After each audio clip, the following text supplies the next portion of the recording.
Selama 2 hari banjir melanda wilayah Jabodetabek, ketinggian banjir juga bervariasi hingga ada yang mencapai 5 meter.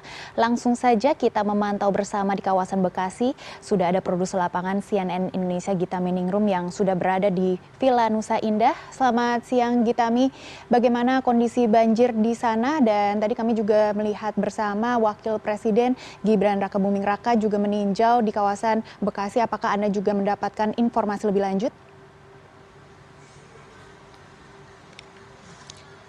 Iya, selamat siang Maggie. Saat ini saya di Villa Nusa Indah 2 yang berada di Bogor, dan saat ini dapat saya informasikan bahwa untuk situasi dari banjir yang ada di sini sudah mulai surut. Bisa terlihat ya di belakang saya sudah tidak ada lagi air yang tergenang. Nah, saat ini saya berada tepatnya di RW 22 Villa Nusa Indah 2, dan bisa dilihat sebelah kiri saya ini adalah merupakan jalan masuk ke dalam kompleks, dan bisa dilihat sudah tidak ada air lagi yang menggenangi wilayah ini, namun ada sedikit lumpur itu jalan masuk ke dalam komplek. Tetapi ketika kita berbelok ke kanan semakin masuk ke dalam komplek, ini ketebalan lumpurnya itu semakin tebal ya. Bisa dilihat itu ada bannya saja sudah setengahnya tercelup seperti itu Maggie. Jadi kemungkinan dari lumpur yang tersisa ini adalah sekitar 20-30 cm seperti itu, dan sampai saat ini inilah juga yang menjadi kendala dari yang dihadapi oleh warga yang ada di Villa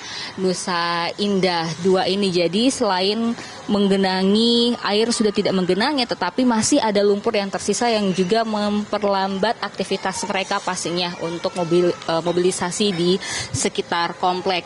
Dan Maggie, dapat saya informasikan bahwa pada Selasa dini hari banjir yang menggenangi wilayah ini itu hampir mencapai 3 meter. Nah, dapat saya berikan informasi kepada Anda ya, ini bisa dilihat misalnya di belakang saya.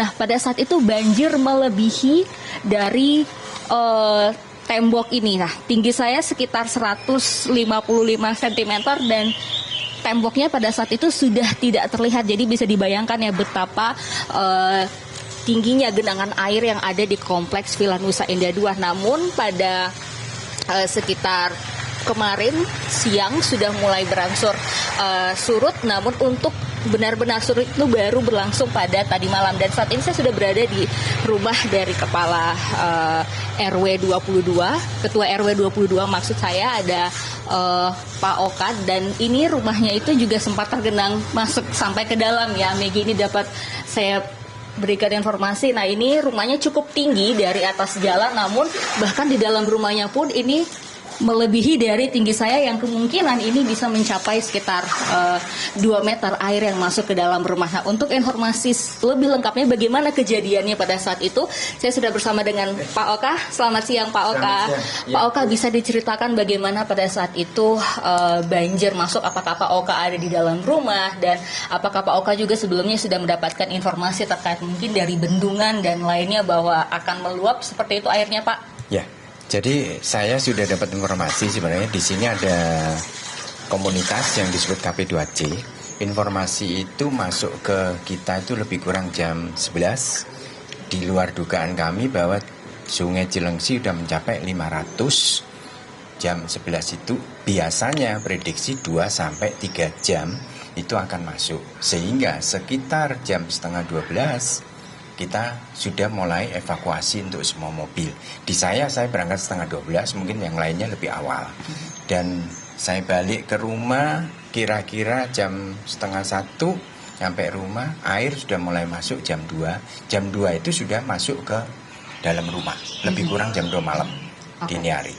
Oke, Pak, waktu itu Bapak berarti saat itu berada di dalam rumah. Apakah Bapak waktu itu sempat dilakukan evakuasi keluarga bersama ke tempat yang aman, atau Bapak tetap stay di dalam karena saya lihat rumahnya ini bertingkat ya Pak?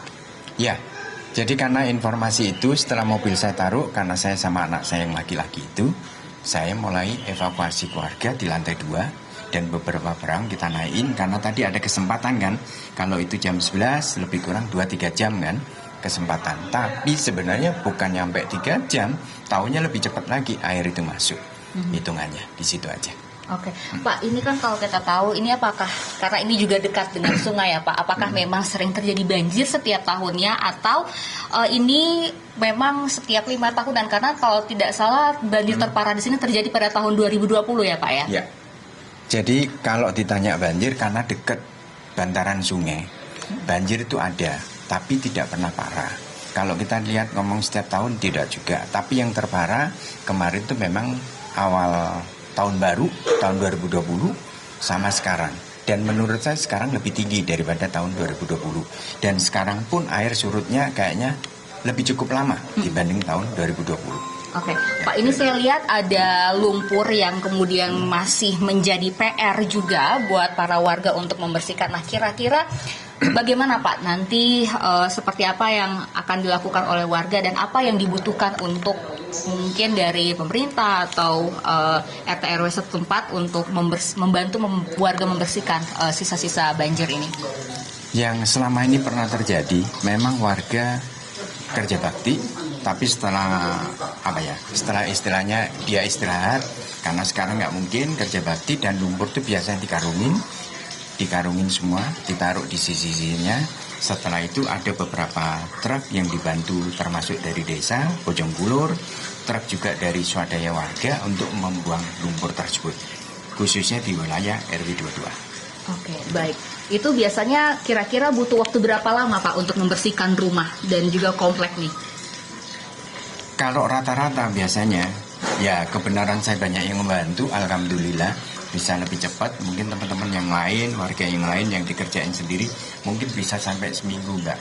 Karena seminggu itu bersihin ini Mbak, kayak di kaca sebagainya itu kan nggak bisa bersih banget. Kira-kira itu faktornya. Oke, baik. Terima kasih banyak Pak Oka ya. Pak Oka, saya izin masuk ke dalam ya. Begi, saya akan memperlihatkan bagaimana situasi di dalam rumah Pak Oka kala itu saat banjir. Jadi ketika banjir masuk pada dini hari, ini bisa dilihat jadi airnya itu di batas tangga menuju ke atas. Bisa dilihat ada tangga yang menempel di tembok seperti itu. Nah, itu adalah batas di mana air pada saat itu menggenangi rumah Pak Oka. Jadi ada beberapa barang elektronik juga yang pastinya terkena atau terdampak banjir. Misalnya ada televisi yang ada di sana, kemudian juga ada kulkas, kompor, dan lain-lain. Karena memang tingginya itu sampai lebih dari 2 meter yang masuk ke dalam rumah Pak Oka. Dan memang seperti yang tadi informasi dari Pak Oka bahwa ini adalah banjir terparah sepanjang 5 tahun terakhir tahun 2020. Tadi saya sempat diinformasikan juga ya, kalau kita bisa lihat ini adalah bekas air yang masuk pada Selasa dini hari, dan kemudian disampaikan pada Pak Oka pada tahun 2020 air sempat masuk ke dalam, tapi hanya sebatas di bawah staklar ini. Dan berarti itu menunjukkan memang banjir tahun ini cukup parah, Megi. Dan begitupun juga untuk proses surutnya sendiri itu baru bisa surut pada tadi malam, dan masih menyisakan lumpur yang menjadi PR warga bersama. Dan saat ini pun juga untuk wilayah ataupun juga tempat pengungsian juga sudah kosong, Megi. Warga sudah kembali ke rumah mereka masing-masing untuk bersih-bersih ya, karena banyak PR yang tertinggal karena masih ada barang-barang yang harus mereka selamatkan seperti itu. Dan juga tadi bukan hanya rumah warga saja, tadi ada beberapa toko juga saya lihat pada saat perjalanan masuk ke Villa Nusa Indah 2 ini yang juga ikut terendam banjir, dan para pegawai sibuk untuk membersihkan barang-barang di dalam toko, mengeluarkannya. Dan pastinya ini ada kerugian-kerugian yang ditimbulkan dari banjir ini. Misalnya saja Pak Oka ternyata kehilangan mesin cuci karena ikut terhanyut. Tadi juga saya sempat wawancara dengan orang yang memiliki toko makanan, sepertinya freezernya juga rusak. Jadi banyak sekali kerugian-kerugian yang ditimbulkan dari banjir yang terjadi di Villa Nusa Indah 2 ini. Kembali ke Anda, Megi. Baik, Gitami, kami akan terus memantau perkembangan dan juga dampak banjir di kawasan Bogor, Jawa Barat. Terima kasih atas laporan Anda, selamat bertugas kembali.